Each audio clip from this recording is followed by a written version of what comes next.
السلام علیکم ورحمۃ اللہ وبرکاتہ۔ الحمد للہ وحدہ والصلاة والسلام على من لا نبی بعدہ، اما بعد فاعوذ باللہ من الشیطان الرجیم، بسم اللہ الرحمن الرحیم۔ ووصينا الإنسان بوالديه إحسانا حملته أمه كرها ووضعته كرها، صدق الله العظيم۔ اور ہم نے انسان کو اپنے والدین کے ساتھ بھلائی کا حکم کیا، اس کی ماں نے زمانہ حمل میں تکلیف و مشقت کے ساتھ حمل کا بوجھ اٹھایا اور ولادت کے وقت میں جان کی تکلیف کے ساتھ جنا۔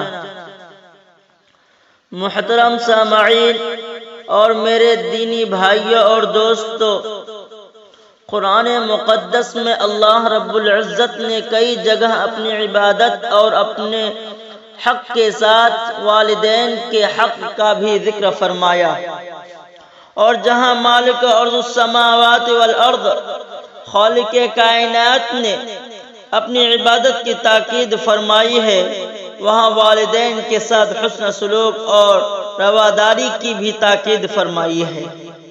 کہیں فرمایا وَوَصَّيْنَا الْإِنسَانَ بِوَالِدَيْهِ إِحْسَانًا، ہم نے انسان کو اپنے والدین کے ساتھ حسن سلوک کی تاکید فرمائی ہے، اور کہیں فرمایا وَوَصَّيْنَا الْإِنسَانَ بِوَالِدَيْهِ حُسْنًا، ہم نے انسان کو اپنے ماں باپ کے ساتھ ہمدردی کی تاکید کی ہے۔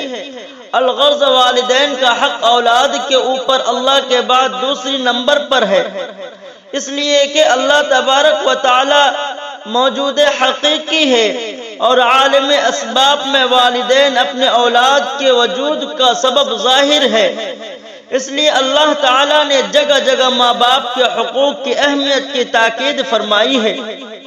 ہمیشہ اپنے والدین کے ساتھ اچھا سلوک کرتے رہو، ان کی تعظیم و محبت اور خدمت گزاری کو اپنی سعادت سمجھو۔ جناب رسول اللہ صلی اللہ علیہ وسلم نے ایک حدیث میں ارشاد فرمایا ہے کہ ایک نوجوان صحابی بہت زیادہ عبادت گزار تھے، نماز روزہ صدقہ خیرات اور بھلائی کے کاموں میں سب سے آگے رہتے تھے، لیکن گھر میں ان کی بیوی اور ماں کے درمیان اختلاف اور انبن رہتی تھی، اور وہ بیوی کی بات میں آ کر ماں کے اوپر بیوی کی بات کو ترجیح دیتے تھے، جس کے نتیجے میں ماں ان سے بہت ہی زیادہ خفا رہتی تھی۔ اتفاق سے اس نوجوان کی موت کا وقت آیا، ان سے کلمہ نہیں پڑھا جاتا تھا، تو بیوی نے حضور اکرم صلی اللہ علیہ وسلم کے پاس کہلا بھیجا کہ میرے شوہر نزع کی حالت میں ہے، میرے شوہر نزع کی حالت میں ہی ہے، چاہتی ہوں کہ آپ کو بتلا دوں۔ تو حضور اکرم صلی اللہ علیہ وسلم بنفس نفیس تشریف لائے اور حضور صلی اللہ علیہ وسلم نے کہا کہ کلمہ پڑھو، تو انہوں نے کہا کہ مجھے اس کی طاقت نہیں کہ کلمہ پڑھوں۔ تو حضور صلی اللہ علیہ وسلم نے معلوم کیا کہ ان کی والدہ زندہ ہے۔ لوگوں نے کہا جی ہاں۔ تو حضور صلی اللہ علیہ وسلم نے والدہ کو بلوایا اور ان سے کہا کہ اپنے بیٹے کو معاف کر دو۔ تو والدہ نے جواباً کہا کہ انہوں نے بہت ہی دل دکھایا ہے، انہیں معاف نہیں کروں گی۔ تو اس پر حضور صلی اللہ علیہ وسلم نے لکڑیاں جمع کرنے کا حکم دیا اور اس میں آگ لگا دی گئی۔ پھر ماں سے پوچھا کہ اگر ہم تمہارے اس بیٹے کو آگ میں ڈال دیں گے تو تم اپنے بیٹے کو بچاؤ گے؟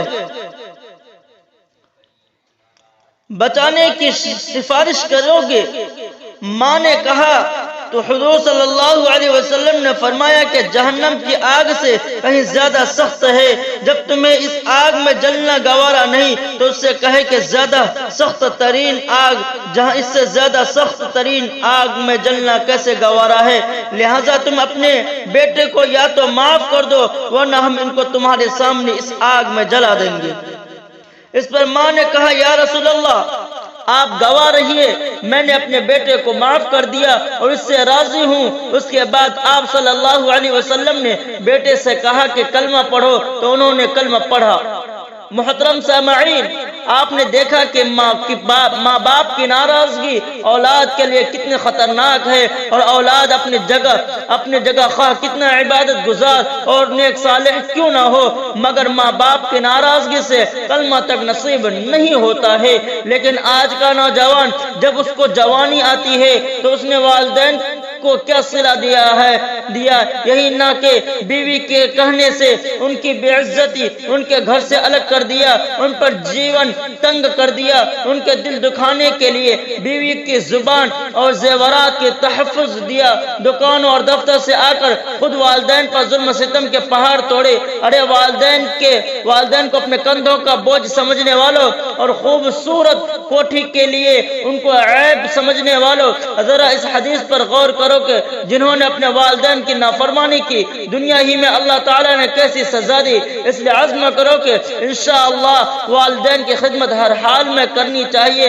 اللہ آپ کو اور مجھے والدین کی اطاعت کی توفیق عطا فرمائے، آمین۔ وآخر دعوانا ان الحمدللہ رب العالمین۔